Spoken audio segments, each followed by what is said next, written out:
కార్తీక మాసం సందర్భంగా విజయవాడ ఇంద్రకీలాద్రిపై గాజుల ఉత్సవం ఘనంగా జరుగుతుంది.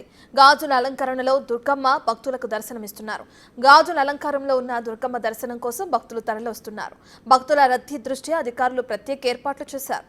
ఒకవేళ భక్తులు భారీగా పోటెత్తితే అంతరాలయ దర్శనం రద్దు చేసే అవకాశం ఉంది. అమ్మవారి అంతరాలయంతో పాటు ఆలయ పరిసర ప్రాంతాలని వివిధ రకాల గాజులతో అలంకరించారు అధికారులు.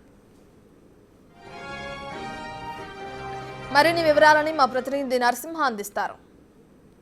ఇంద్రకీలాద్రిపై గాజుల ఉత్సవం అత్యంత వైభవపేతంగా జరుగుతుంది. అమ్మవారు గాజుల అలంకారంలో భక్తులకు దర్శనమిస్తున్నారు. సుదూర ప్రాంతాల నుంచి అమ్మవారి దర్శనార్థం భక్తులు తరలి వస్తున్నారు. ప్రస్తుతం మనం విజువల్స్లో కూడా చూడొచ్చు. అమ్మవారి సన్నిధాన ప్రాంగణంతో పాటు ఆలయ పరిసర ప్రాంతాలన్నీ కూడా గాజులతో సర్వాంగ సుందరంగా కూడా అలంకరించారు. ప్రస్తుతం గాజుల అలంకారంలో ఉన్నటువంటి దుర్గమ్మకి విశిష్టతను మనకు స్థానాచార్య వస్తారు. అయ్యగారు, అమ్మవారి యొక్క విశిష్టత గాజుల అలంకారం. శ్రీమాత్రే నమః.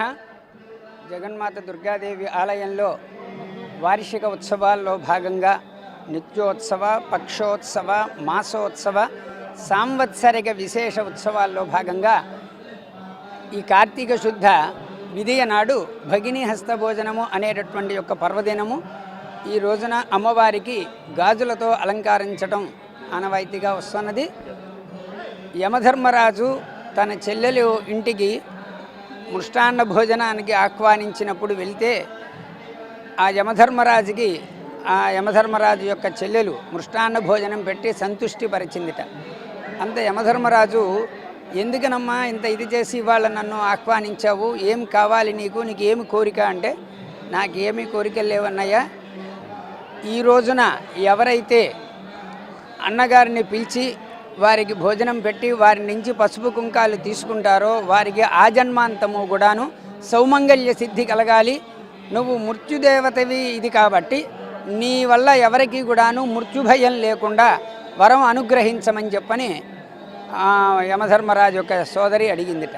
అంత యమధర్మరాజు సంతసించి, నువ్వు నిస్వార్థమైనటువంటి దీంతో ఇలాగా చేశావు కాబట్టి నీకు తప్పకుండా ఈ వరం అనుగ్రహిస్తూ ఆజన్మాంతం సౌమంగళ్య సిద్ధి ఇస్తూ ఈరోజు ఎవరైతే అన్నగారికి భోజనం పెట్టి వారి నుంచి పసుపు కుంకాలు తీసుకుంటారో వారందరికీ కూడాను సౌమంగళ్య సిద్ధి కలుగుతుంది అని చెప్పని వరం అనుగ్రహించారట. యమధర్మరాజు ఈ విధియనాడు ఇచ్చి ఉన్నాడు కాబట్టి దీన్ని యమద్వితీయ అని చెప్పి మనకి చెప్పడం జరుగుతున్నది. ఇదే కాకుండా శ్రీ మహావిష్ణువు అమ్మవారికి సోదరుడు.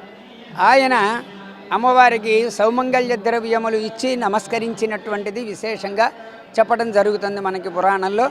ఇది కూడా కాకుండా మన ఆలయ దేవాలయ చరిత్రలో కూడాను గాజులకి ప్రత్యేకమైనటువంటి ఇతిహాసాలు కూడా ఉన్నాయి.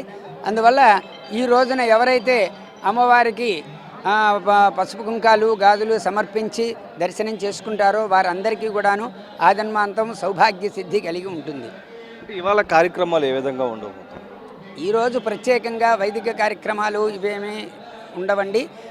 ఇవాళ కార్తీక మాసం ఇదే అయినటువంటిది కాబట్టి కార్తీక మాసం సందర్భంగా మల్లేశ్వర ఆలయంలో త్రికాలాభిషేకములు, సహస్రలింగార్చనలు, మరి సాయంత్రం ప్రదోషకాలానికి దీపోత్సవము చాలా విశేషంగా ఈ నెలల్లో కూడాను జరుగుతాయి.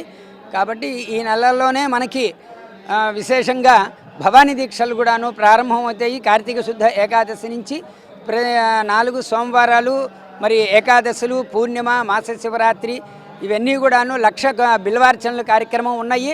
మరి ఇది కాకుండా పూర్ణిమ నాడు నవంబర్ 4వ తారీఖు కార్తీక పూర్ణిమ, ఆ రోజున కోటి దీపోత్సవం కూడాను విశేషంగా కార్యక్రమాలు చేయడం జరుగుతుంది. ఒకసారి మనం విజువల్స్లో చూడొచ్చు. అమ్మవారి ఆలయ ప్రాంగణాన్ని మొత్తం కూడా గాజులతో అలంకరించినటువంటి ఒక్కసారి విజువల్స్లో కూడా చూడొచ్చు. ఎందుకంటే యమద్వితీయ నాడు మొత్తం కూడా ఒక యమదేవ మొత్తం కూడా ఒక భగిని హస్తభోజనం, ఒకవైపు పర్వదనం, మరొక వైపు అమ్మవారికి గాజుల అలంకారం ఇవన్నీ కూడా వచ్చే నేపథ్యంలో భక్తులు పెద్ద ఎత్తున ఇంద్రకీలాద్రికి తరలి వస్తారన్న అంచనా నేపథ్యంలో దుర్గగుడి అధికారులు కూడా పకడ్బందీ ఏర్పాట్లు చేశారు. ఒకవేళ కనుక రద్దీ అత్యధికంగా పెరిగితే కనుక అంతరాలయ దర్శనాన్ని కూడా రద్దు చేయనున్నారు. ప్రధానంగా భక్తులకు వచ్చినటువంటి ప్రతి భక్తునికి కూడా అమ్మవారి దర్శనం సజావుగా అయ్యే విధంగా కూడా అందుకు తగ్గ కూడా దుర్గగుడి అధికారులు అయితే ప్రత్యేక ఏర్పాట్లు చేశారు. Water studio.